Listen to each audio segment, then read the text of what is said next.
Hey everybody, I've got a piece of this white cedar, the big splits in it that I have filled with epoxy. Some of it I put some blue glitter in just to try because I don't know, thought maybe it might wind up being neat.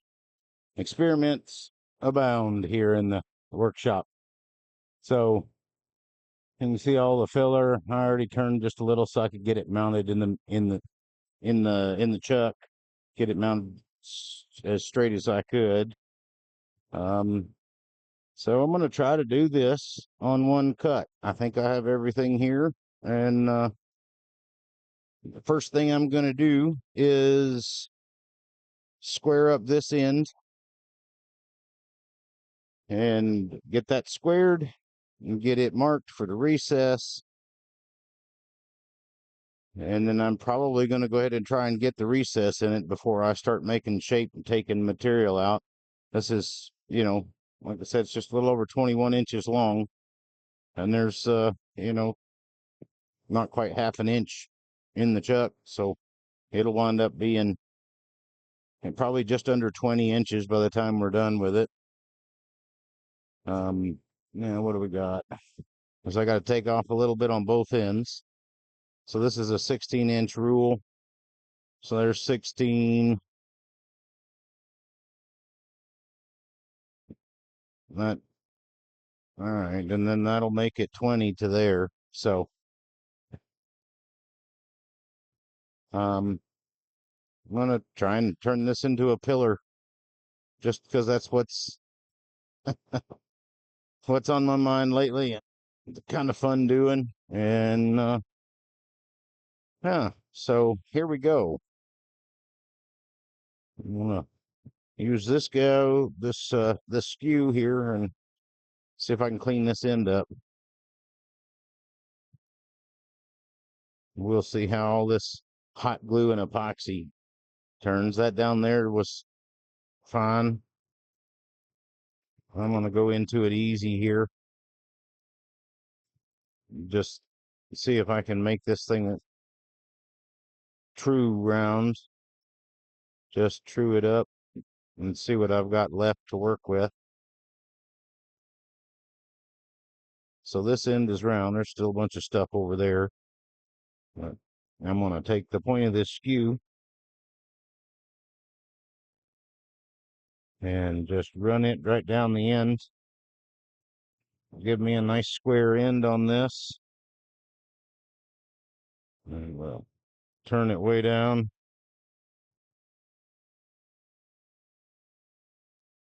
All right. About 300 RPM there. And I'm going to move the tailstock back. And I want a 3-inch hole, so I've set this guy at 1.5 inches. So I can just go right in the middle divot from the tailstock and just have a nice easy time of marking for a recess. Put those guys away because that's all I needed them for.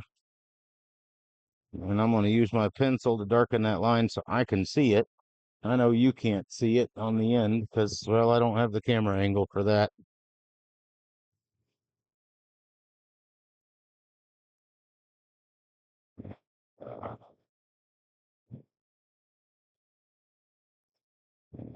Adjust the tool rest. Move this light.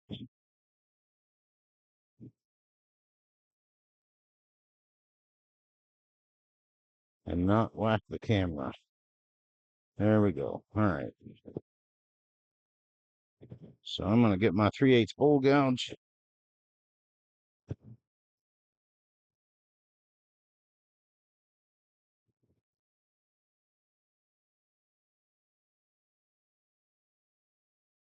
So I kind of wanted to know how long it takes to start to finish. And well, I didn't, plan and clean everything up like I should have. I need a little bit more RPM to be able to do this. If I had a steady rest, I'd use it, but I don't have one. So, yeah. So turning that into that isn't just not going to do today. That's too long, too much chatter. So we're going to use a drill bit.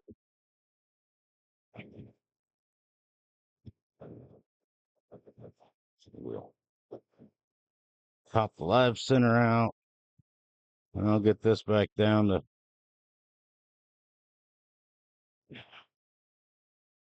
300. I think that works well for my 3-inch Forstner bit.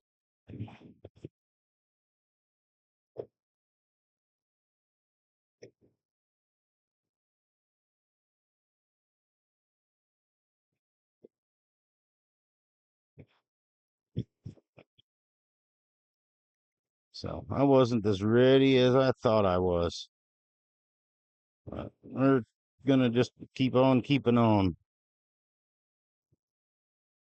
So this is a, as the gurus call this, as live. So obviously it's not alive, but maybe it's not obvious, but I didn't post it, didn't run it for a live feed.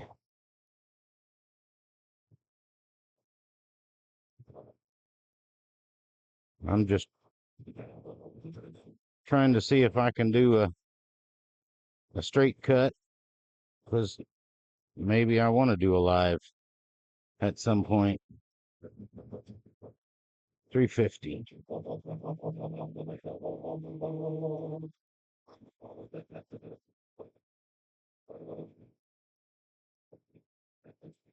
Just have to go nice and easy. Run the end grain. That's a big bit.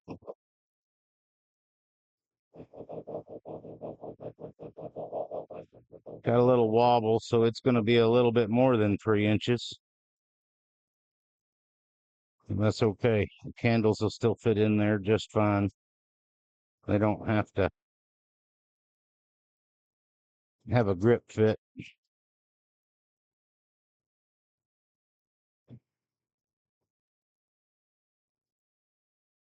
Let's see how deep I got. It should be good.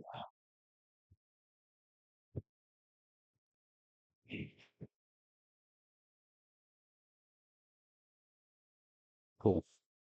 It's about 9 millimeters. So just shy of 3/8 of an inch. I'm happy with that. We're gonna move on. That's plenty to put a pillar candle in and it not fall out.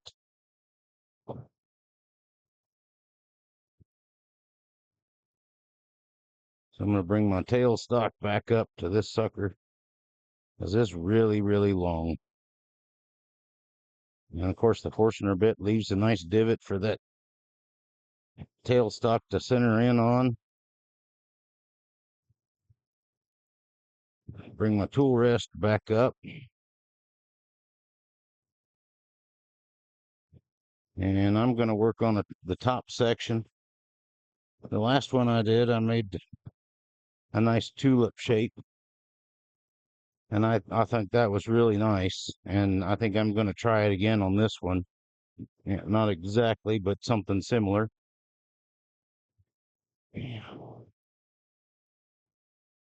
Make a V-cut here. I'm below the depth of that, so I can roll a large bead here.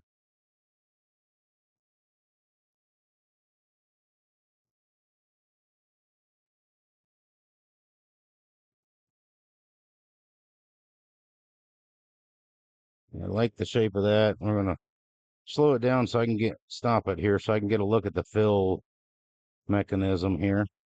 So we are down into that epoxy, which is wonderful, where I wanted to be. And I'm going to make this just a little bit smaller. And I'm going to move this material so I can get to that bead a little easier. I'm going to want to neck it into that bead anyway.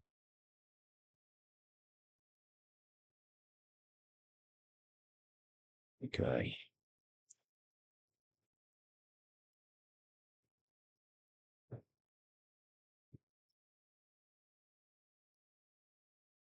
All right, I like that. So we're going to come back here and deal with some of this glue. Just going to take it easy and get rid of the. I used to hot glue to make a dam um, for the epoxy.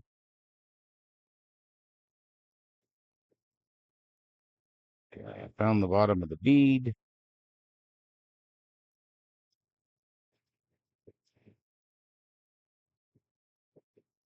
And I'm going to make a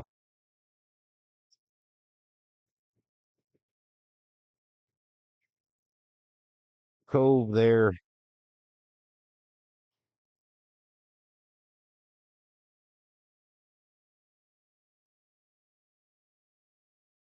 I think I'm going to get my spindle gouge so I can make a nice neat cove.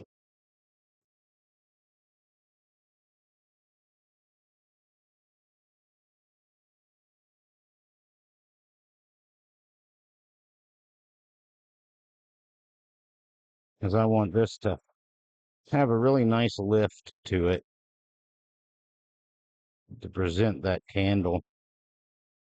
And the stand itself is artwork and just in itself. I like I like that shape. I wanted to thin out that rib there just a little. That's nice. Okay. So, and I'm just designing this on the fly. So I think, yep, right there.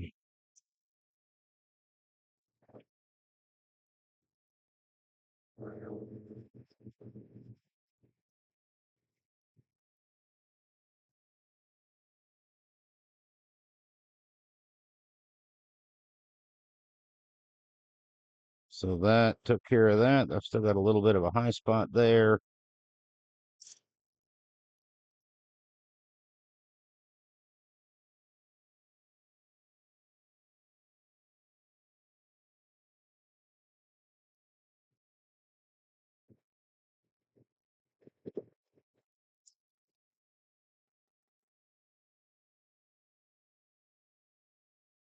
Find the bottom of that. I'm going to roll this around because I want a little bit more of a bulbous shape to that. And then I can make a neck, and then not sure what I'm going to do down there. We're starting at the top and we may get to the bottom before I run out of wood here. I don't know.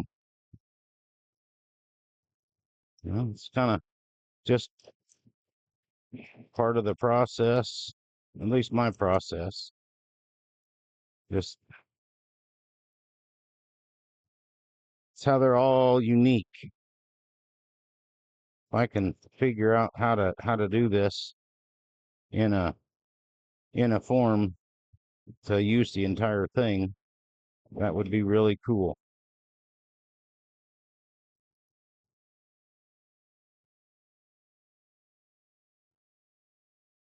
Without it looking stupid.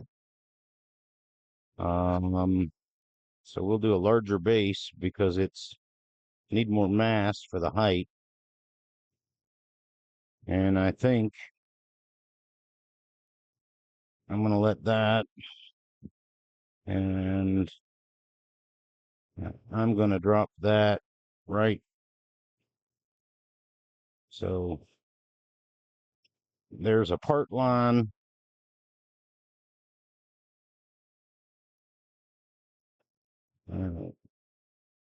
So I'm going to go here and make a flower. I make a big stem and then a large base.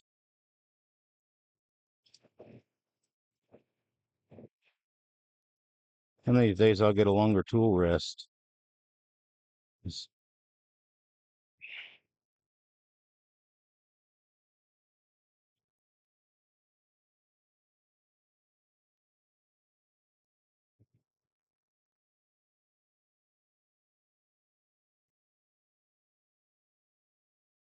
I want to remove some diameter from this because I don't want it to be as big as the base.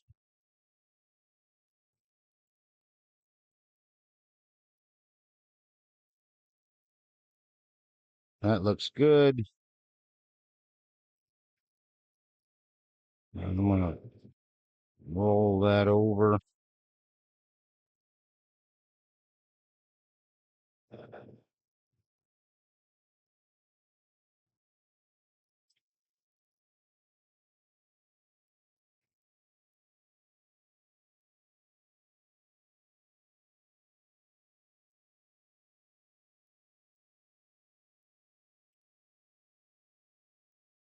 Just some aggressive cuts here, just bringing it down.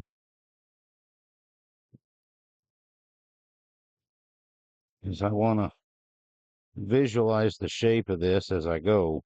So that, I'm liking that. So we're going to come up here and tie this in.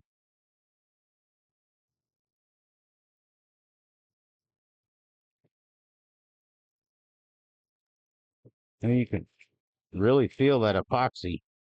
I don't know if you can hear it or not, but it sure makes some nice chunking sound.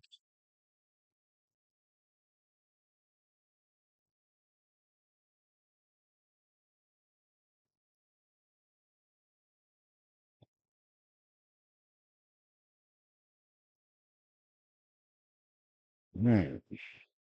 Spindle gouge and make the neck.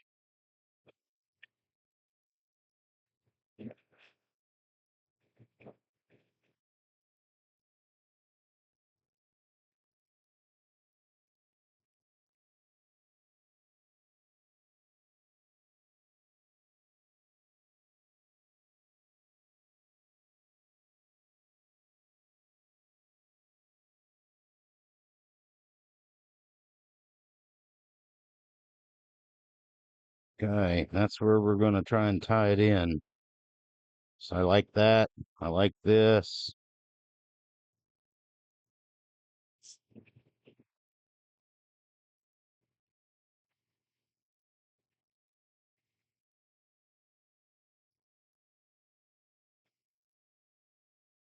Just, that's a little fat. Good. So now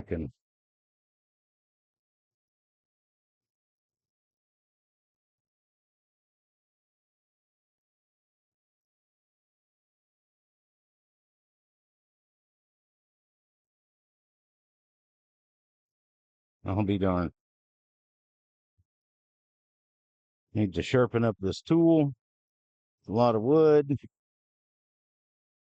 Takes the edge pretty quick. I think some of that epoxy and super yeah, I don't think the hot glue had anything to do with that, but I'm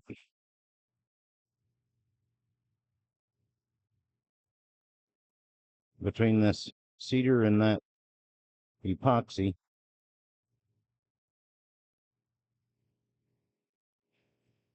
My edge went away pretty quick. You can kind of feel it.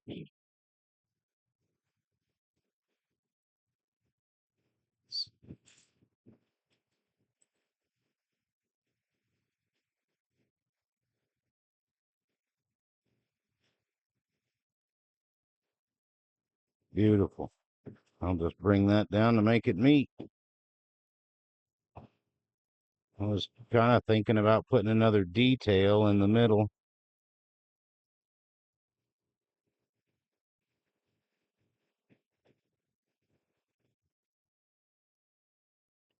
But I don't think I want to.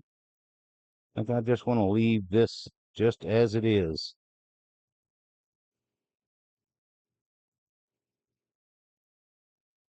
Oh, that's super nice. Now let's go down here and see if I can screw up the base. First thing we're going to do is go back to that chunk I took out to mark my bottom.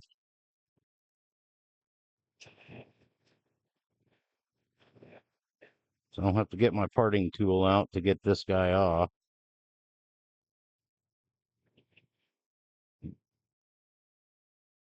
All right.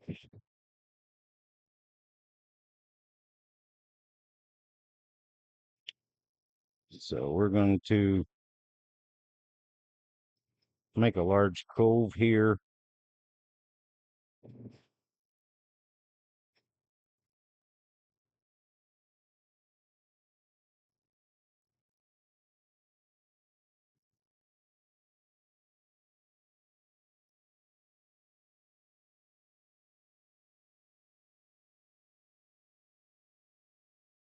Roll that around, and I'm going to put another bead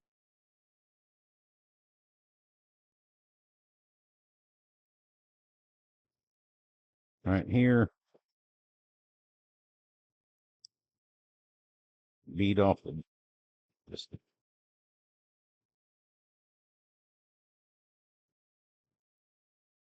bead on the bottom.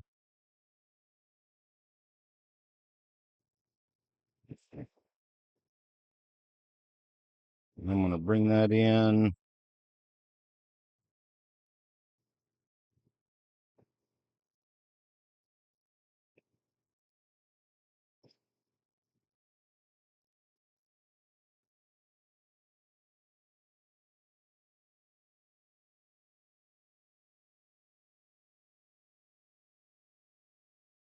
Not sure, but we're going to go after it anyway.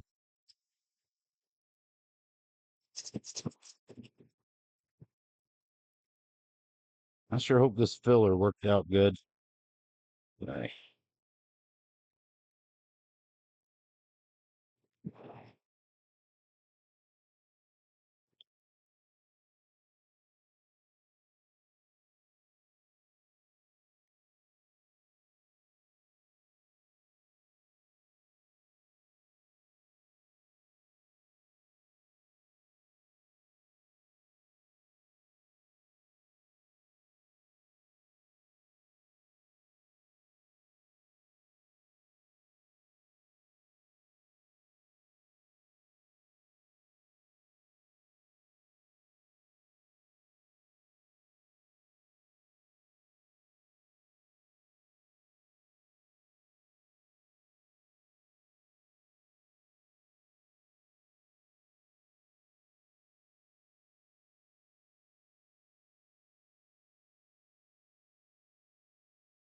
All right. Well, it is turned. I want to change that just a little bit.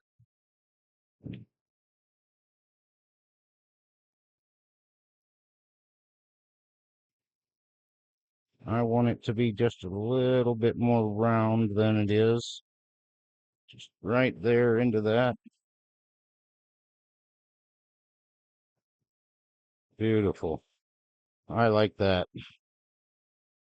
There it is. The filler worked out. Yep. A few little bubbles, but being that it is epoxy, a little bit of clear CA in those bubbles will let whatever color is behind it show through, and this is wonderful. Woohoo! We'll see how it finishes out, and I'll be back. Woohoo!